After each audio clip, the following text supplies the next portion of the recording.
kamo mga ginikanan na nanimba karon, ang mga bata ninyo sugua jud, sugua ajaw mua bitaw nga murag senyorito kay managko sila, makalimot sila sa unsay ang ayang buhaton sa kinabuhi.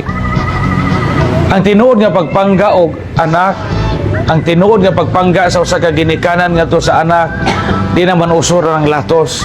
Kami sa una motoy maoto among disiplin sa una kay latos man. Kanang puno ang silig, anak kabungkag, ana imong lubot, nakasuway ko ana, mana kabungkag, lamin kay lihukan bitaw ko kadto sa una.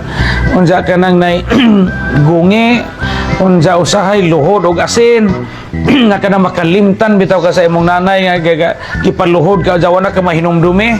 So di magwanta pila ka oras mahilis nang asin, munggos, luhod altar, dupa, butang Biblia nang ani kamot. Puro may kasuway ko na isurog sako, kasuway ko nang isurog sako kay nangawat kog nangka nga wa pa mahinog. Di naman na uso karon.